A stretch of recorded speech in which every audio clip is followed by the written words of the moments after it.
আসসালামু আলাইকুম সবাইকে। অষ্টম শ্রেণীর মানুষজন বৃত্তি পরীক্ষা কবে? খুব কমন একটা কোয়েশ্চেন।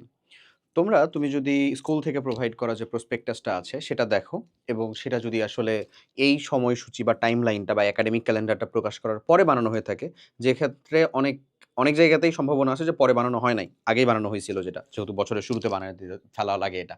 তো সেই ক্ষেত্রে তোমার এখানে থাকার চান্সেস নাই বাট কিছু স্কুলে থাকতেও পারে। তো ওইখানটা দেখলেও তুমি বুঝতে পারবা যে ইনশাআল্লাহ তোমার বৃত্তি পরীক্ষা ২০২৬ এর জুনিয়র বৃত্তি পরীক্ষা যেটা, সেটা অনুষ্ঠিত হতে চলেছে এক্সাক্ট ১৫ই ডিসেম্বর থেকে। ১৫ই ডিসেম্বর ২০২৬ মঙ্গলবার থেকে ২০ ডিসেম্বর ২০২৬ পর্যন্ত। এমন, এমন পর্যন্ত পরীক্ষাটা হবে। এটা একটা তার বেসিক ডেট পর্যন্ত দেওয়া আছে। নরমালি বৃত্তি পরীক্ষার মাঝে কোনো গ্যাপ থাকে না। তাই সেক্ষেত্রে টানা পরীক্ষা হয়ে যেতে পারে আবার যদি শুক্রবার গ্যাপও পাও তাহলে শনিবারে হবে। এমন। বাট স্টিল বৃত্তি পরীক্ষায় যেমন ৫ম শ্রেণীর যে বৃত্তি পরীক্ষা হয়েছিল এখানে কিন্তু কোনো গ্যাপ নাই। আমি সেই বিষয় নিয়ে একটু পরে আলোচনা করতেছি। এর আগে চলো আমি যে বাদবাকি কথাবার্তাগুলা বলি এবং তোমাকে 100 মার্কের প্রত্যেকটা পরীক্ষা দেয়া লাগে। ২.৫ ঘন্টা যে সময়, এই ২.৫ ঘন্টা সময় দিয়ে, হ্যাঁ? ১০০ মার্কের করে প্রত্যেকটা পরীক্ষা দেওয়া লাগে যেখানে তোমার ৫ টা সাবজেক্ট ইনক্লুডেড আছে। বাংলা, ইংরেজি, ম্যাথ, সায়েন্স আর বিজিএস।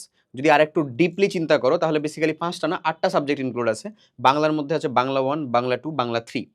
3 কি? আনন্দ পাঠ। বাংলা 2 তো বুঝছো ব্যাকরণটা। ইংরেজির ভিতরে আছে ইংরেজি 1, ইংরেজি 2। তাহলে এখানে ৫ টা হলো, এখানে ৩ টা। ৮ টা মতো সাবজেক্ট। যদি ইন টোটাল একটু মানে ডিটেইলে বলো আরকি তাহলে। তো তোমাদের জন্য এই ৩ টা জিনিস কার্যকর। অর্ধবার্ষিক পরীক্ষাটা ২৮ জুন, যেটা বর্তমানে একটু পিছায় গেছে। পিছায় যেয়ে তোমাদের এটা জুলাইয়ের দিকে হওয়ার কথা। হ্যাঁ, পিছাইছে। তোমার এরিয়ায় পিছাইছে কিনা আমি ঠিক জানি না বা বলতে পারতেছি না এটা অ্যাপ্লিকেবল কিনা। তুমি কাইন্ডলি যে মানে অনলাইনে সার্চ দিলেই দেখতে পাবা যে পিছানোর একটা বিজ্ঞাপন মানে প্রজ্ঞাপন জারি করা হইছে। তারপর নির্বাচন পরীক্ষাটা তোমার জন্য না।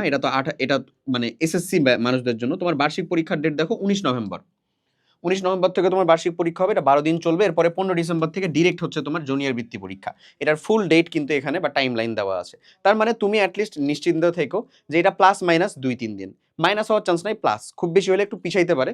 বাট এখন পর্যন্ত টার্গেটেড রাখো জুনিয়র বৃত্তি পরীক্ষা ইনশাআল্লাহ ১৫ ডিসেম্বর সংঘটিত হতে চলেছে। এবং এই পরীক্ষার সিরিয়ালটা হয় হচ্ছে আগের বছরের থেকে আমি বলে দিচ্ছি। এই পরীক্ষাটা সিরিয়াল হয় হচ্ছে এই রেঞ্জে। বাংলা হবে হচ্ছে তোমার প্রথম পরীক্ষা, ইংরেজি হবে তারপরে, ম্যাথ হবে হচ্ছে তারপরে হবে হচ্ছে বিজিএস এবং সায়েন্স। ইন টোটালে তুমি পাবা হচ্ছে ২.৫ ঘন্টা সময় প্রত্যেকটা পরীক্ষার জন্যই এবং এদের মধ্যে নরমালি হচ্ছে গ্যাপ থাকে না। ধীপধাপ করে পরীক্ষাগুলো হয়ে যায়। এবং এইরকম একটা প্রেস্টিজিয়াস এক্সাম তুমি জীবনের প্রথমবারের মতন দিতে চলেছো, সেটার জন্য তোমার প্রিপারেশন শতভাগ থাকা উচিত।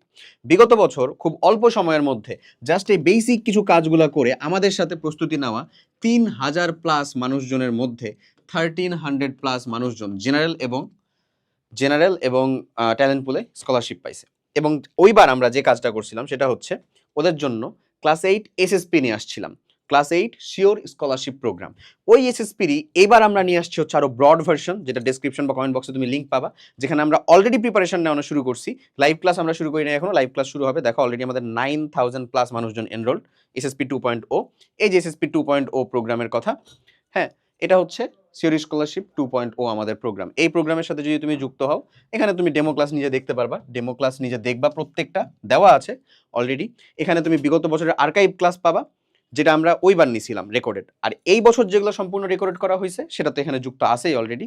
এর সাথে টাইপ ওয়াইজ এক্সাম দেওয়ার ব্যবস্থা আছে, টিডব্লিউটি আছে, ফেসবুক গ্রুপ সাপোর্ট আছে। প্রত্যেকটা জিনিস এখানে যুক্ত করে দেওয়া আছে। ম্যাটেরিয়ালসের মধ্যে তুমি স্লাইড পাবা, ম্যাটেরিয়ালসের মধ্যে স্লাইড পাওয়ার সাথে জেএসসি সাজেশন পাবা। সবথেকে জরুরি যে জিনিসটা, জেএসসি সাজেশন, এইটা ডাউট সলভিং এর ব্যবস্থা আছে। এই হচ্ছে তোমার টোটাল প্রোগ্রাম বা টোটাল প্যাকেজ প্রোগ্রামের হচ্ছে কার্যক্রম। এই জিনিসটার সাথে যদি তুমি অষ্টম শ্রেণীর বৃত্তি পরীক্ষার জন্য আসলে চিন্তিত হয়ে থাকো বা প্রিপারেশন নেওয়ার চিন্তা করতেছো, ডেসক্রিপশন কমেন্ট বক্সের লিঙ্ক থেকে অবশ্যই স্পেশাল ডিসকাউন্ট চলতেছে এখন, অবভিয়াসলি ভর্তি হও। এবং এরই পাশাপাশি আমি তোমাকে আরেকটা কাজ বলবো, এই যে মূল বই অ্যানালাইসিস করে পড়া, নোট করে পড়া, বৃত্তি পরীক্ষার প্রশ্ন অনুশীলন, গাইডেন্স, এই প্রত্যেকটা জিনিস তুমি সম্পূর্ণ ফ্রিতে আমাদের ইউটিউব চ্যানেলের মধ্যে পাবা। তুমি যদি এই ভিডিওটা ইউটিউব থেকে দেখে থাকো তাহলে আমি তোমাকে একটু ওইখানে নিয়ে যাই। দেখো আমাদের ইউটিউব চ্যানেলের মধ্যে আসবা, হালকেনস্টাইন ইনফিনিটি স্কুলে আসলে প্লেলিস্টের মধ্যে যাবা।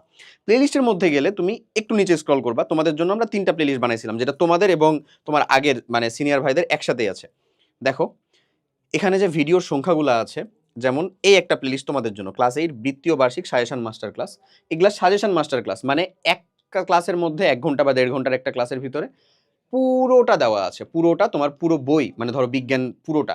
তো তুমি বলতে পারো যে ১ ঘন্টা ১.৫ ঘন্টার ভিতরে কিভাবে শেষ? ওটা আসলে শেষ করানো হয়েছে খালি টপিকগুলা। তোমাকে বলে দেওয়া হয়েছে প্রত্যেকটা চ্যাপ্টারের আন্ডারে, এবং ওখানে একটা পিডিএফ এড করা আছে। ওই পিডিএফটা থেকে তুমি নিজে প্র্যাকটিস করবা। ওখানে সিকিউ, এমসিকিউ, এসকিউ সবগুলা, থিওরি সবগুলা যুক্ত। এইখানকার ভিতরে যতগুলা পিডিএফ আছে ২৩ টা ভিডিওর মধ্যে, সবগুলা তুমি নিজে ডাউনলোড করে সংগ্রহ করবা। এগেইন যদি একটু উঠো, ক্লাস 8 তোমার A to Z প্রয়োজনীয় সকল গাইডলাইন। এখানকার ভিতরে ৭৯ টা ভিডিও আছে। ৭৯ টা ভিডিওই তোমাকে দেখে শেষ করতে হবে এমন না। তোমার জন্য যেটা প্রয়োজনীয় সেটা দেখবা, এবং মেক সিওর করবা কোনটাতে ড্রাইভ লিংক যুক্ত আছে। ওই ড্রাইভ লিংক থেকে অবভিয়াসলি ওই কনটেন্ট ডাউনলোড করে রাখবা। এগুলা সংগ্রহে রাখো এখন। তোমার কাছে মনে হতে পারে যে ভাই আমার হাফ ইয়ারলি পরীক্ষা চলতেছে, আমি এখনই বৃত্তি পরীক্ষা নিয়ে চিন্তা করব। এই কাজগুলা, ছোট্ট কাজগুলা করে রাখো, তোমাকে অন্যান্য অনেকের থেকে অনেক বেশি কম্পিটিটিভ অ্যাডভান্টেজ দিবে। ওকে? এরপরে আরেকটা দেখো, ক্লাস 8 বৃত্তি ও বার্ষিক শতভাগ কমন উপযোগী ক্লাস। এখানে পুরো ক্লাস। এখানে যেমন আমি হচ্ছে রাসায়নিক বিক্রিয়ার ক্লাস নিছি, পরমাণুর গঠনের ক্লাস নিছি। তোমাদের ওই সকল কেমিস্ট্রির ক্লাসগুলো কিন্তু আমি ইনশাআল্লাহ নিব। তো ওই ক্লাসগুলো হচ্ছে এখানে যুক্ত। এইখানেও পিডিএফ আছে। এই পিডিএফ গুলো অন্তত যুক্ত করে রাখো, সর্ট করে রাখো। তুমি যে ডিভাইসে পড়াশোনা করো বা যেই রকমভাবে পড়াশোনা করো সেখানে সাজায় গুছায় রাখো। এই কাজগুলা তোমাকে অন্য আরেকজনের থেকে অনেক বেশি আগায় রাখবে। বৃত্তি পাওয়ার একটা লাস্ট টিপস দেই, তুমি যেহেতু এখান থেকে এতদূর পর্যন্ত কন্টেন্টটা দেখতেছো। দেখো ১৫ ডিসেম্বর বৃত্তি পরীক্ষা হতে শুরু করেছে। মেক শিওর যে এটা তোমার ভালোদের মধ্যে কম্পিটিশন। এটা আসলে কি? ভালোদের মধ্যে কম্পিটিশন, ভালোদের মধ্যে। তাই না? এক ক্লাসের ১ থেকে ৪০% যেটা, মানে লেটস সে ধরো যদি আমরা বলি 40% স্টুডেন্ট, মানে ১০০ জনের ভিতরে ১ থেকে ৪০ জন এমন। যদি এটা ৫০ জন হয় তাহলে ১ থেকে ২০ জন এমন। তো ভাইয়া, ওদের মধ্যে তুমি যদি চিন্তা করো যে আমি ওকে মারবো হচ্ছে ম্যাথে, আমি ওকে মারবো হচ্ছে সায়েন্সে, তাহলে চিন্তা ভাবনাটাতে তোমার একটু দুর্বলতা আছে। তুমি এই জায়গাগুলাতে ওকে পারবা না। কারণ এই জায়গাগুলাতে ও obviously genuinely ভালো বলেই হচ্ছে ও কিন্তু টপার। তাই না? তোমার মেক সিওর করতে হবে তুমি বাংলা সেকেন্ড পেপারের এমসিকিউ এ ভালো করবা। তোমার মেক সিওর করতে হবে ম্যাথের মধ্যে তুমি জ্যামিতির ভিতরে ভালো করবা। তোমার মেক সিওর করতে হবে ইংরেজির মধ্যে রিটেন পার্ট, যেটা যদি ক্রিটিক্যাল থিংকিং থেকে আসে অথবা হচ্ছে ধরো আউট অফ দ্য টপিক থেকে আসছে, তখন ওই জায়গাতে যেন তুমি ভালো করো। রিটেন পার্টের মধ্যে মার্ক অবভিয়াসলি অনেক বেশি। বিজিএস এর যে অর্থনীতি রিলেটেড চ্যাপ্টারগুলো আছে, যেগুলোতে মানুষজনের আগ্রহ কম, যেগুলোতে মানুষজনের দুর্বলতা আছে, ওই জায়গাগুলোতে মারতে হবে। ওই জায়গা মারতে হবে মানে মারামারি করতে হবে না। ওই জায়গাগুলোতে তোমাকে বেশি ভালো পারতে হবে। যদি এই উইকনেস গুলা তুমি এখন থেকে কাটাতে পারো, তুমি ইনশাল্লাহ যথেষ্ট প্রেস্টিজিয়াস একটা এক্সাম দিয়ে ইনশাল্লাহ তুমি হচ্ছে যে ট্যালেন্ট পুলে বৃত্তি পাওয়ার জন্য আশা রাখতে পারো। আশা করি বুঝাইতে পারছি। সো এই আমাদের এসএসপি 2.0 এই প্রোগ্রামটা অফিসিয়ালি অলরেডি লঞ্চড। আমরা গ্রুপ কার্যক্রমও শুরু করব, লাইভ ক্লাসও শুরু করব খুব সুন, রুটিন পাবলিশ করব এক্সাক্ট তোমার হাফ ইয়ারলি এক্সামের পরে। মেক শিওর করো তার আগেই তুমি এই ফেসবুক গ্রুপে এবং এই পুরো প্রোগ্রামটার সাথে অ্যাক্টিভলি যুক্ত হয়ে গেছো। সবাই অনেক ভালো থাকো, অনেক দোয়া আর শুভকামনা। আল্লাহ হাফেজ, আসসালামু আলাইকুম।